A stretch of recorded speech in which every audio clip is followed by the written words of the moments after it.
পশ্চিমবঙ্গের এক শান্ত গ্রামের নাম ছিল শিউলিডাঙ্গা। চারদিকে সবুজ ধানের মাঠ, কুয়াশায় ঢাকা ভোর, আর সন্ধ্যা হলেই ঝিঁঝি পোকার শব্দে গ্রামটা যেন অন্য এক জগতে ঢুকে যেত। সেই গ্রামেই থাকত রাহুল নামে এক যুবক। পরিশ্রমী, শান্ত স্বভাবের ছেলে হলেও তার একটা বড় দুর্বলতা ছিল। সে ছোটবেলা থেকেই পাশের বাড়ির মেয়ে মেঘলাকে খুব ভালোবাসত। মেঘলা ছিল গ্রামের সবার প্রিয়। সে পড়াশোনা করত, গান গাইত, আর সবার সঙ্গে হাসি মুখে কথা বলত। কিন্তু রাহুল যখন একদিন সাহস করে নিজের মনের কথা জানায়, মেঘলা খুব শান্তভাবে বলে দেয়, আমি তোমাকে বন্ধু হিসেবেই দেখি রাহুল, এর বেশি কিছু না। এই কথায় রাহুল ভেঙে পড়ে। ধীরে ধীরে সে চুপচাপ হয়ে যায়। রাতে নদীর ধারে একা বসে থাকত। গ্রামের লোকজন বলতে শুরু করল, রাহুলের চোখে কেমন যেন অদ্ভুত চাহনি এসেছে। এক বর্ষার রাতে হাট থেকে ফেরার সময় রাহুলের সঙ্গে দেখা হয় এক রহস্যময় সাধু বাবার। কালো পোশাক, লম্বা জটা আর হাতে ত্রিশূল। গ্রামের মানুষ তাকে অঘরী বাবা বলে ডাকত। লোকমুখে শোনা যেত তিনি নাকি মানুষের মন বদলে দিতে পারেন। রাহুল কাঁপা গলায় বলল, বাবা, আমি মেঘলাকে চাই, যেভাবেই হোক ওকে আমার করে দিন।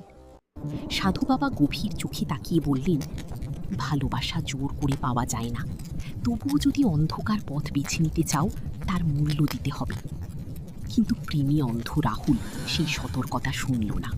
সাধু বাবা তাকে একটি লাল কাপড়ে মোড়া তাবিজ দিলেন এবং বললেন, পূর্ণিমার রাতে শ্মশানের পুরনো বটগাছের নিচে এটা পুঁতে দিও। তারপর যার নাম 3 বার ডাকবে সে তোমার দিকে টান অনুভব করবে। পূর্ণিমার রাতে ঝড় বৃষ্টির মধ্যে রাহুল শ্মশানে যায়। চারদিকে কুকুরের ডাক, বাতাসে ধূপের গন্ধ, আর দূরে কোথাও যেন কান্নার আওয়াজ। সে তাবিজটা মেঘলার নাম 3 বার ডাকে। দিন থেকেই অদ্ভুত ঘটনা শুরু হয়। তা হঠাৎ চুপচাপ হয়ে যায়। মাঝরাতে ঘুম থেকে উঠে গ্রামের রাস্তা দিয়ে একা হাঁটতে শুরু করে।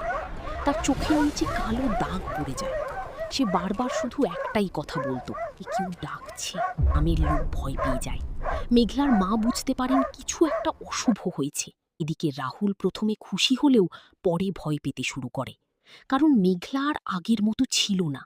তার হাসি হারিয়ে গেছে, চোখ দুটো ফাঁকা হয়ে গেছে। মেঘলা রাহুলের বাড়ির সামনে এসে দাঁড়িয়ে ফিসফিস করে বলে, কেন আমাকে ডাকলে? সে আমাকে ছাড়বে না। চারদিকের বাতাস ঠান্ডা হয়ে যায়। রাহুল দেখতে পায় মেঘলার পিছনে কালো ছায়ার মতো একটা অবয়ব দাঁড়িয়ে আছে। রাহুল দৌড়ে সেই সাধু বাবার কাছে যায়, কিন্তু গিয়ে দেখে সেখানে শুধু পোড়া আগুন আর ছাই পড়ে আছে। বৃদ্ধ তাকে বলে, এই বাবা তো বহু বছর আগেই মারা গেছে।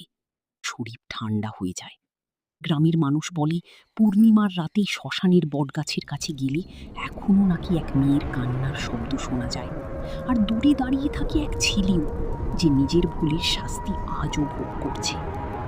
ভিডিওটা ভালো লেগে থাকলে চ্যানেলটা সাবস্ক্রাইব করে পাশে থাকবেন বন্ধুরা।